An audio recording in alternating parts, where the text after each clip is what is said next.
So hello everyone, कैसे हो आप लोग। आई होप आप लोग बहुत अच्छे होंगे। तो जैसा कि आपको मालूम, हमारा चल रहा क्लास 12th का बायोलॉजी का तीसरा अध्याय जिसका नाम है ह्यूमन रिप्रोडक्शन यानी कि मानव जनन। तो आज इस अध्याय का हमारा दूसरा पार्ट होने वाला है जिसमें हम बात करेंगे मेल रिप्रोडक्टिव सिस्टम यानी कि नर जनन तंत्र के बारे में। इससे पहले मैंने एक पार्ट ऑलरेडी इस चैप्टर का कंप्लीट कर रखा है, तो अगर आपने उसको नहीं देखा है तो हमारे चैनल के पेज में जाकर आप उसको देख सकते हैं, क्योंकि मैंने उसमें कुछ बेसिक से बातों को बताया है जो कि ह्यूमन सेक्सुअल रिप्रोडक्शन के लिए काफी जरूरी होता है। तो चलिए शुरुआत करते हैं आज के सेशन की। आप लोग इस सेशन के लास्ट तक बने रहिएगा जिससे कि आपको हर एक बात अच्छे तरीके से समझ में आ जाए। तो अगर हम बात करने वाले हैं किसकी, नर जनतंत्र यानी कि मेल रिप्रोडक्टिव सिस्टम की, तो हमें जानना होगा कि जो मेल रिप्रोडक्टिव सिस्टम होता है उसको हम दो भागों में डिवाइड कर लेते हैं। एक होता है प्राइमरी सेक्स ऑर्गन जिसको हम बोलते हैं प्राथमिक जननांग, और दूसरा होता है सेकेंडरी सेक्स ऑर्गन या इसी को बोलते हैं सहायक जननांग या एसेसिटी सेक्स ऑर्गन के नाम से भी जाना जाता है। तो दो टाइप में हम बांट लेते हैं पूरे मेल रिप्रोडक्टिव सिस्टम को ह्यूमंस के अंदर। क्लियर है बात। तो आज हम बात करने वाले हैं प्राइमरी सेक्स ऑर्गन यानी कि प्राथमिक जननांग के बारे में, जो कि क्या होता है जिसे हम बोलते हैं वृषण या टेस्टिज। तो याद रखिएगा, वृषण या टेस्टिज जो होते हैं वो एक जोड़ी पाए जाते हैं मेल के अंदर, जो क्या होते हैं उनके प्राथमिक या प्राइमरी सेक्स ऑर्गन होते हैं। अब इन्हें प्राथमिक सेक्स ऑर्गन कहा क्यों जाता है, तो रीजन साफ है। कहीं ना कहीं जो आपका स्पर्मेटोजेनेसिस होता है यानी कि शुक्राणु जन्म की जो प्रक्रिया होती है मेल के अंदर, वो कहां पर होती है, टेस्टिज के अंदर होती है। इसी वजह से टेस्टिज क्या होता है, किसी भी नर में प्राथमिक जननांग कहलाता है या प्राइमरी सेक्स ऑर्गन कहलाता है। क्लियर थी बात। तो आज हम इसी के बारे में बहुत डिटेल से बात करने वाले हैं। तो हम बात करने वाले हैं वृषण या टेस्टिज की, जो कि एक जोड़ी पाई जाती है। अब आप यहां पर देख रहे होंगे कि जो टेस्टिज मैंने लिखा है यहां पर आखिरी में ईएस आ रहा है। ईएस का मतलब होता है कि यहां पर दोनों टेस्टिज की बात की जा रही है, यानी कि लेफ्ट और राइट। आपको मालूम है दो वृषण मौजूद होते हैं एक मेल रिप्रोडक्टिव सिस्टम में। तो याद रखिएगा, जब टेस्टिज आखिरी में ईएस रहेगा टेस्टिज के आखिरी में, तो वहां पर इसका मतलब होगा कि पेयर्स की बात की जा रही है, दोनों टेस्टिज की बात की जा रही है। और जब अगर टेस्टिज रहेगा यानी कि आईएस आखिरी में रहेगा, तो इसका मतलब होता है सिंगल टेस्टिज यानी कि एक अकेले वृषण की बात की जा रही है। क्लियर थी बात। तो देखिएगा, सबसे पहले हम इसकी पहला पॉइंट जो देखते हैं यहाँ पर वो क्या है कि जो वृषण होता है वो शरीर के बाहर प्रेजेंट होता है। अब शरीर के बाहर कहां प्रेजेंट होता है, तो शरीर के बाहर एक थैलीनुमा संरचना में प्रेजेंट होता है जिसको हम क्या बोलते हैं, वृषण कोश या स्कॉर्डियल सेल, या इसी को हम स्कॉर्डम के नाम से भी जानते हैं। तो वृषण शरीर के बाहर एक पाउच लाइक स्ट्रक्चर में प्रेजेंट होता है जिसको हम स्कॉर्डियल सेल या वृषण कोश बोलते हैं। तो आपको इसको फिगर के थ्रू भी मैं दिखा देता हूं। फिगर लगाइए। अब आप लोग इस फिगर में देखिए, यहां पर क्या दिखाया गया है, आपका वृषण दिखाया गया है जो कि शरीर के बाहर एक पाउच लाइक स्ट्रक्चर में प्रेजेंट है। इसी पाउच लाइक स्ट्रक्चर को क्या बोलते हैं हम, वृषण कोश, या इसी को स्कॉर्टम बोला जाता है या स्कॉर्डियल सेल बोला जाता है। क्लियर थी बात। अब आपको दिख रहा होगा जो स्कॉर्टम है इसी के अंदर आपका टेस्टिकल्स प्रेजेंट है। अब यहाँ पर टेस्टिज ना लिख करके टेस्टिकल लिखा गया। तो टेस्टिकल का क्या मतलब होता है कि टेस्टिज प्लस इपिडाइमिस। इपिडाइमिस क्या है, एक प्रकार की सहायक नलिका के अंतर्गत आता है जो कि वृषण से जुड़ा रहता है। तो टेस्टिज और प्लस एपिडाइमिस जिसे अधिवेशन बोलते हैं, इन दोनों को जब साथ में बोला जाता है तो वहां पर हम टेस्टिकल शब्द प्रयोग करते हैं। क्लियर बात। तो टेस्टिज अकेला होता है और टेस्टिकल क्या होते हैं, टेस्टिज प्लस एपिडाइमिस, दोनों का मेल होता है। इस बात को याद रखिएगा। तो आप इस फिगर में अच्छी तरीके से देख सकते हैं। हटा दीजिए इसको। तो पहला पॉइंट आपने अच्छी तरीके से क्लियर कर लिया कि टेस्टिस शरीर के बाहर वृषण कोश में प्रेजेंट होता है। अब रीजन क्या है कि ये वृषण कोश में क्यों प्रेजेंट होता है, शरीर के बाहर क्यों ये मौजूद है। तो रीजन साफ है, आपको मालूम होना चाहिए कि जो आपका शुक्राणु जन्म की प्रक्रिया होती है यानी कि स्पर्मेटोजेनेसिस का जो प्रोसेस होता है वो कहां पर होता है, वृषण के अंदर होता है। अब वृषण के अंदर स्पर्मेटोजेनेसिस जब होगा तो उसके लिए टेम्परेचर जो चाहिए होता है वो 34 से 35 डिग्री सेल्सियस चाहिए, जो कि शरीर के तापमान से 2 से 3 डिग्री सेल्सियस कम है। यानी कि शरीर का तापमान जो होता है वो होता है 37 डिग्री सेल्सियस के आसपास। तो 37 डिग्री सेल्सियस से 2 से 2.5 या 3 डिग्री सेल्सियस वृषण कोश का तापमान कम होता है, जहां पर स्पर्मेटोजेनेसिस या शुक्राणु जोड़ने की प्रक्रिया हो सकती है। तो इसीलिए यह शरीर के बाहर प्रेजेंट होता है। अब वृषण कोश का जो तापमान होता है नियंत्रित कैसे रहता है, तो इसके लिए बहुत सारे फैक्टर होते हैं आपके इस रिप्रोडक्टिव सिस्टम में। जैसे अगर बात करें तो वृषण कोश के चारों तरफ आपकी बोल सकते हैं स्वेट ग्लैंड पाई जाती है, यानी कि श्वेत ग्रंथियां पाई जाती हैं जहां से पसीना निकलता है।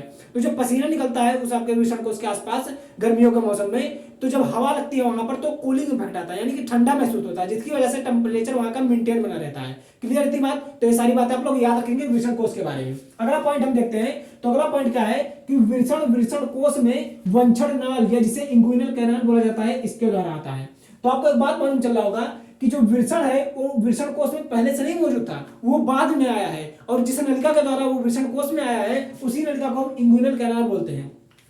तो आप लोग इस फिगर में देखिए, इस फिगर में आपको दिख रहा होगा आपका वृषण कहां पर मौजूद है, जन्म से पहले, जब यानी कि बच्चा अपने मां के गर्भ में होता है। तो मालूम है आपको प्रेगनेंसी का समय होता है 9 मंथ यानी कि 9 महीने का। तो 9 महीने में जब बच्चा 7 महीने का हो जाता है अपने माँ के गर्भ में, तो 7 महीने के बाद उसका वृषण जो होता है उसके उदर गुहा यानी कि एब्डोमिनल कैविटी से निकल के वृषण कोष में आता है। और जिस नलिका के द्वारा ये वृषण कोष में आता है उसी नलिका को हम इंग्विनल कैनाल बोलते हैं। तो आप इस फिगर में देख सकते हैं, पहले आपका वृषण कहां पर मौजूद है, आपके एब्डोमिनल कैविटी में यानी कि उदर गुहा में। अब ये एक नलिका के द्वारा जहां पर इंग्विनल कैनाल लिखा है उसके द्वारा कहां पर आ रहा है, वृषण कोष में। तो यही वो नलिका है जिसको हम इंग्विनल कैनाल बोलते हैं। आप दूसरे फिगर में भी देख सकते हैं।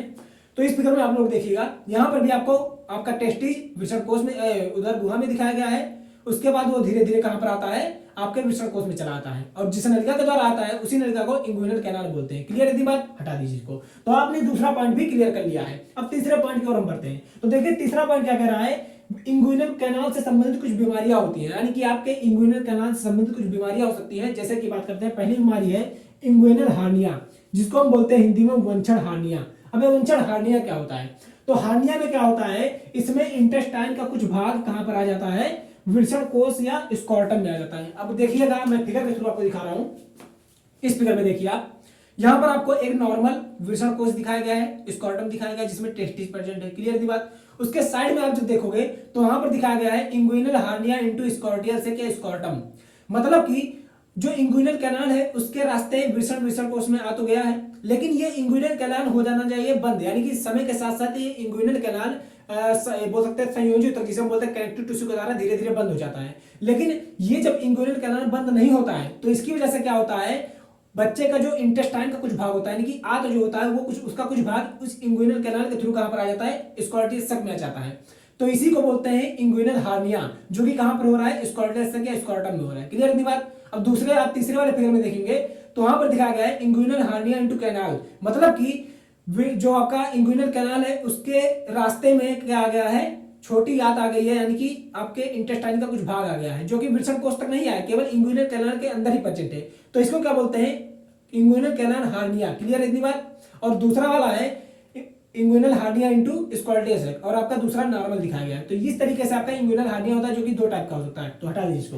तो आपने फिगर में भी अच्छी तरीके से देख लिया कि इंग्विनल हार्निया होता क्या है।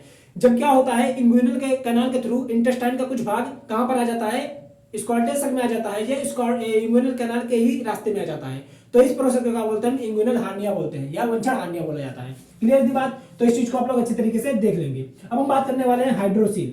हाइड्रोसील क्या होता है, तो हाइड्रोसील और इंग्विनल हार्निया ये दोनों अलग अलग चीजें होती है। अब हाइड्रोसील को आप इस फिगर में देखिएगा, यहां पर आपको हाइड्रोसील के बारे में दिखाया गया है। होता क्या है, इसमें आपके वृषण कोष या बोल सकते हैं स्कॉर्टियल सक में वाटर भर जाता है, यानी कि वाटर स्टोर होने की वजह से इसका आकार काफी ज्यादा बढ़ जाता है, जिसको हम क्या बोलते हैं, हाइड्रोसील बोलते हैं। क्लियर है बात। तो हाइड्रोसील और इंग्विनल हार्निया एक दूसरे से अलग अलग होते हैं। हटा दीजिए इसको।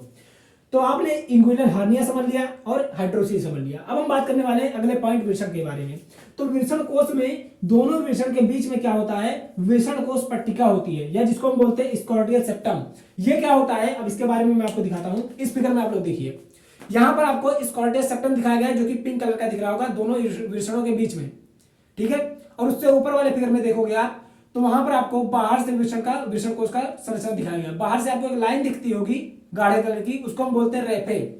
अब इसी के अंदर, ठीक इसी के अंदर वृषण कोष में क्या होता है, स्कॉर्टियल सेप्टम प्रेजेंट होता है।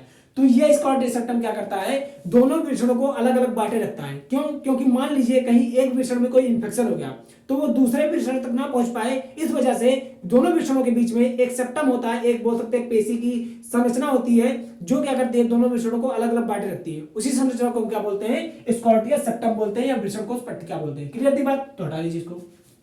अब अगला पॉइंट हम लोग देखते हैं, तो वृषण कोष के आधार से गुबरनेकुलम द्वारा जुड़ा होता है। अब गुबरनेकुलम क्या है, तो गुबरनेकुलम को समझने के लिए फिगर आपको देखना होगा। यहां पर देखिएगा आप लोग, इस फिगर में आपको दिख रहा होगा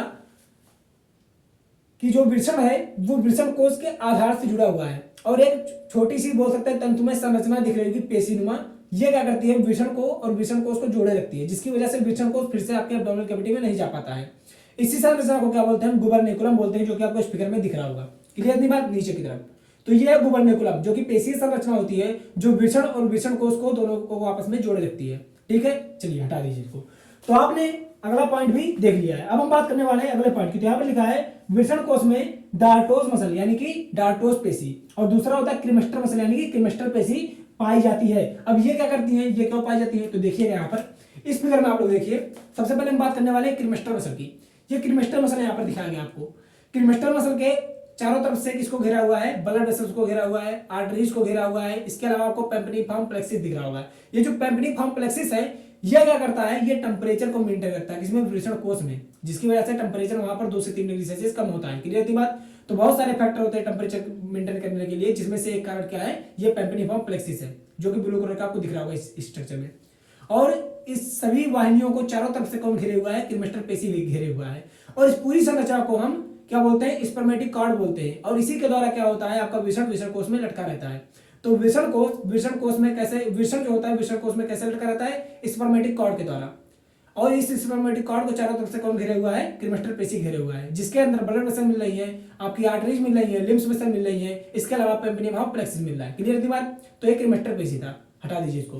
अब हम बात करने वाले हैं किसकी, डार्टोज मसल की। ये जो डार्टोज मसल होता है, ये क्या होता है, तो याद रखिएगा, ये भी कहीं ना कहीं वृषण में टेम्परेचर के मेंटेन रखने का काम करता है। यानी कि जब सर्दी का समय आता है, यानी कि जब बोल सकते हैं विंटर सीजन आता है, तो आपका जो वृषण कोष होता है वो सिकुड़ जाता है, यानी कि काफी ज्यादा कॉन्ट्रैक्ट हो जाता है। तो सिकुड़ने का रीजन क्या है, ये डार्टोज मसल होता है, क्योंकि ये टेम्परेचर ज्यादा लूज ना होने पाए, यानी कि बोल सकते हैं टेम्परेचर मेंटेन है आपके वृषण कोष में, इसलिए ये काफी ज्यादा सिकुड़ जाता है सर्दियों में, जिसकी वजह से तापमान वहां पर बना रहे। और गर्मियों में क्या होता है, यही कि डार्टोज पेशी काफी ज्यादा बोल सकते हैं रिलैक्स हो जाती है, यानी काफी ज्यादा लचीली हो जाती है, लटक आपका वृषण कोष ऐसे लटका रहेगा नीचे की तरफ। क्यों, क्योंकि ये डार्टोज पेशी काफी ज्यादा रिलैक्स हो जाती है, जिसकी वजह से टेम्परेचर आसानी से वहां से निकल सकता है आपके वृषण कोष से। तो ये रीजन क्या है, टेम्परेचर को मेंटेन रखता है, कौन, डार्टोज मसल। क्लियर बात। ये सारी बात आपने अच्छी तरीके से देख ली है। अब हम बात करने वाले अगले पॉइंट की। तो अगला पॉइंट यहाँ पर आप देख लीजिए कि वृषण की लंबाई जो होती है वो 4 से 5 सेंटीमीटर होती है, चौड़ाई होती है 2 से 3 सेंटीमीटर। इसको आप सीधा सीधा रखेंगे, इसमें कोई लॉजिक की बात नहीं है। जो वृषण की लंबाई होती है वो 4 से 5 सेंटीमीटर और चौड़ाई 2 से 3 सेंटीमीटर होती है, एक एवरेज वृषण की लंबाई। क्लियर है बात। तो इस चीज को आप लोग याद रखेंगे। आगे हम बात करने वाले हैं वृषण की संरचना के बारे में। अभी तक हमने वृषण कोष देखा था, इंग्विनल कैनाल देखा, अन्य चीजों को देखा, कुछ मसल्स को भी देखा, जैसे डार्टोस हो गई, क्रीमेस्टर हो गई। अब हम बात करने वाले हैं वृषण की संरचना को। तो वृषण को जब आप देखते हो तो इसमें 3 आवरण दिखाई देते हैं, यानी कि वृषण जो होता है वो 3 आवरणों से घिरा होता है। कौन कौन सी, पहला होता है ट्यूनिका विजाइनलिस, सबसे बाहर का आवरण। उसके ठीक नीचे होता है ट्यूनिका अल्बुजिनिया, और सबसे अंदर होता है ट्यूनिका वेस्कुलोसा। तो ट्यूनिका विजाइनलिस जो होता है वृषण का सबसे आउटर लेयर होता है। क्लियर है। और उसके ठीक नीचे क्या होता है, ट्यूनिका अल्बुजिनिया। अब यही ट्यूनिका अल्बुजिनिया जो होती है वो अंदर की तरफ मुड़ान ले लेती है और क्या बनाती है, 200 से 250 वृषण पिंडक या टेस्टिकुलर लॉब्यूल का निर्माण करती है। तो ये जो वृषण पिंडक या टेस्टिकुलर लॉब्यूल बने हैं, ये किसके द्वारा बने हैं, ये वृषण की द्वितीयक लेयर यानी कि ट्यूनिका अल्बुजिनिया की वजह से बने हैं। ये अंदर की तरफ मुड़ जाती है और कई सारे कंपार्टमेंट बना देती है वृषण के अंदर। इसी कंपार्टमेंट को हम क्या बोलते हैं, वृषण पिंडक या टेस्टिकुलर लॉब्यूल बोलते हैं। और प्रत्येक टेस्टिकुलर लॉब्यूल के चारों तरफ एक और लेयर मिलती है जिसको हम बोलते हैं ट्यूनिका वेस्कुलोसा। क्लियर है बात। तो ये तीनों लेयर आप याद रखेंगे, आपको इस फिगर में दिख रहा होगा। इस फिगर में देखिए आप, यहाँ पर आपको वृषण दिखाया गया है जिनमें आपको तीनों लेयर दिख रहे होंगे। सबसे ऊपर आपका ट्यूनिका विजाइनलिस दिख रहा होगा, उसके ठीक नीचे ट्यूनिका अल्बुजिनिया दिख रहा है जो कि अंदर की तरफ मुड़ान ले लिया और कई सारे पिंडकों का निर्माण कर रहा है, जिसे वृषण पिंडक या टेस्टिकुलर लॉब्यूल बोलते हैं। और प्रत्येक वृषण पिंडक के चारों तरफ आपको कुछ बोल सकते हैं ब्लड वेसल्स की कुछ परतें दिखाई देंगी। इसी ब्लड वेसल की परतों को क्या बोलते हैं हम, ट्यूनिका वेस्कुलोसा बोलते हैं। ये 3 लेयर आपको दिख रही होंगी, हटा दीजिए इसको। अब हम बात करने वाले हैं अगले पॉइंट की। तो अगला पॉइंट आपका क्या था कि प्रत्येक वृषण में 200 से 250 वृषण पिंडक मिलते हैं, जो कि इसकी वजह से बने ट्यूनिका अल्बुजिनिया की वजह से। अब आप यहाँ पर देखिएगा, प्रत्येक वृषण पिंडक में 2 से 3 शुक्रजनन नलिकाएं यानी कि सेमिनिफेरस ट्यूब्यूल्स मिलती हैं। यानी कि आपको जो यहाँ पर दिख रही हैं 200 से 250 वृषण पिंडक, इन प्रत्येक वृषण पिंडकों में 2 से 3 सेमिनिफेरस ट्यूब्यूल यानी कि शुक्रजनन नलिकाएं मिलती हैं। अब ये क्या होती हैं, तो इन्हीं शुक्रजनन नलिकाओं में क्या होता है, शुक्राणु यानी कि जो स्पर्म होते हैं इसका निर्माण होता है। क्लियर थी बात। तो ये आप लोग याद रखेंगे। अगला पॉइंट हम देखते हैं, तो वृषण पिंडक में ही जो शुक्रजनन नलिकाएं होती हैं इनके आसपास कुछ कोशिकाएं मिलती हैं। इन कोशिकाओं को हम अंतराली कोशिका या लीडिंग सेल या इसी को इंटरस्टिशियल सेल बोलते हैं, जो कहां पर प्रेजेंट होती हैं, प्रत्येक वृषण पिंडक में प्रेजेंट होती हैं, जो आपकी सेमिनिफेरस ट्यूब्यूल होती हैं उनके आसपास। क्लियर है। तो ये सारी बातें आप लोग याद रखेंगे। अब हम बात कर लेते हैं कुछ शब्दावलियों की, जो कि आपके बोल सकते हैं किताबों में देता रहता है। तो आप देख सकते हैं यहाँ पर पहला है क्या, क्रिप्टोकॉर्डिज्म। ये क्या होता है, तो याद रखिएगा इसमें क्या होता है, वृषण जो होता है वो वृषण कोष में नहीं आते हैं, यानी कि जो वृषण आपके टेस्टिस होते हैं वो वृषण कोष में नहीं आते हैं। आपको मालूम है वृषण आपके होते हैं एब्डोमिनल कैविटी में, और वो इंगुइनल कैनाल के द्वारा कहां पर आते हैं, वृषण कोष में आते हैं, जब वो 7 महीने का बच्चा हो जाता है अपने मां के गर्भ में। लेकिन कभी कभी क्या होता है, ये वृषण कोष में आते ही नहीं है। तो उस स्थिति को क्या बोलते हैं हम, क्रिप्टोकॉर्डिज्म बोलते हैं। अब ये दो तरीके का हो सकता है, एक तो हो सकता है यूनिलेटरल और दूसरा होता है बायलेटरल। यूनिलेटरल की अगर हम बात करें तो इसमें जो होता है एक वृषण आपके वृषण कोश में आ जाता है लेकिन दूसरा वृषण आपके एब्डोमिनल कैविटी में रह जाता है, तो इसको हम क्या बोलते हैं, यूनिलेटरल। और बायलेटरल में क्या होता है कि दोनों ही वृषण उधर गुहा में ही रह जाते हैं, दोनों में से कोई भी वृषण आपके वृषण कोश में आता ही नहीं है, तो इस स्थिति को हम क्या बोलते हैं, बाइलेटरल क्रिप्टोकॉर्डिज्म बोलते हैं। तो ये दो प्रकार आप लोग याद रखेंगे, क्लियर है। आगे हम बात करते हैं, तो अगला आपका पॉइंट है ऑर्किडोपैक्सी। ऑर्किडोपैक्सी क्या है, तो ये प्रकार की क्या होती है, सर्जरी होती है जिसके द्वारा वृषण को वृषण कोश में लाया जाता है। अब ये सर्जरी कैसे होती है, तो मान लीजिए किसी बच्चे के अंदर क्या है, क्रिप्टोकॉर्डिज्म पाया है, यानी कि उसका वृषण उसके वृषण कोश में आया ही नहीं है, उसका वृषण कहां पर प्रेजेंट है, उसके उधर गुहा में मौजूद है। तो डॉक्टर क्या करते हैं, एक सर्जरी करते हैं जिसको हम क्या बोलते हैं, ऑर्किडोपैक्सी। अब इस सर्जरी के द्वारा उसके वृषण को जो उधर गुहा में प्रेजेंट है उसको क्या किया जाता है, वृषण कोश में डाल दिया जाता है। तो इसी पूरे प्रोसेस को क्या बोलते हैं हम, ऑर्किडोपैक्सी बोलते हैं। और अगला पॉइंट आपको दिख रहा होगा क्या है, ऑर्किडेक्टोमी। ऑर्किडेक्टोमी क्या होता है, इसमें वृषण को काट करके शरीर से अलग कर दिया जाता है, यानी कि जो टेस्टिज होता है किसी भी मेल बॉडी का, उसकी टेस्टिज को परमानेंटली काट करके सर्जरी के द्वारा शरीर से अलग कर दिया जाता है। अलग क्यों किया गया, मान लीजिए उसके टेस्टिज में कोई संक्रमण हो गया, कोई इन्फेक्शन हो गया, कैंसर हो गया, तो इसी वजह से इसको काट कर निकालना पड़ता है। लेकिन जानवरों में आपको अलग तरीका देखने को मिलता है। जानवरों में आपने देखा होगा किसको, बुल को देखा होगा, बुल। अब ये जो बुल होता है इसमें क्या किया जाता है, कैस्ट्रेशन प्रोसेस द्वारा इसको ऑक्स में चेंज कर दिया जाता है, यानी कि बैल में चेंज कर दिया जाता है। आपको मालूम होना चाहिए कि जो बुल होते हैं वो काफी ज्यादा एग्रेसिव होते हैं, तो इसीलिए बुल काम नहीं करते हैं। तो बुल से काम कराने के लिए उस जो एग्रेसिवनेस है उसको कम करने के लिए उसके टेस्टिज को कुचल दिया जाता है, यानी कि तोड़ दिया जाता है, जिसको हम बोलते हैं कैस्ट्रेशन। तो कैस्ट्रेशन के द्वारा उसके टेस्टिज को डॉक्टर तोड़ देते हैं, जिसकी वजह से उसका एग्रेसिवनेस कम हो जाता है। क्यों, क्योंकि आपको मालूम है टेस्टिज के अंदर ही मेल हार्मोन्स का निर्माण होता है जिसको हम टेस्टोस्टेरोन बोलते हैं। अब टेस्टोस्टेरोन जब बनेगा ही नहीं तो उसका एग्रेसिवनेस आएगा नहीं, तो इस वजह से वो चेंज हो जाता है किसमें, ऑक्स में, यानी कि बैल में परिवर्तित हो जाता है, जिसकी वजह से हम उसका काम आसानी से ले सकते हैं। तो ये सारी बातें थी टेस्टिज के बारे में, मेल रिप्रोडक्टिव ऑर्गन में, जो कि प्राइमरी सेक्स ऑर्गन था उसकी हमने बात कर ली है। तो अब हम नेक्स्ट सेशन में सेकेंडरी सेक्स ऑर्गन की बात करेंगे, क्लियर दिमाग। तो आपको आशा करता हूं आज का सेशन अच्छा लगा होगा, और सेशन अच्छा लगा हो तो सेशन को लाइक कीजिएगा, चैनल पे नए हो तो चैनल को सब्सक्राइब जरूर कीजिएगा। तो फिर मिलेंगे एक नए सेशन में एक नए टॉपिक को लेकर के, तब तक के लिए आप सभी को टाटा बाय बाय, जय हिंद।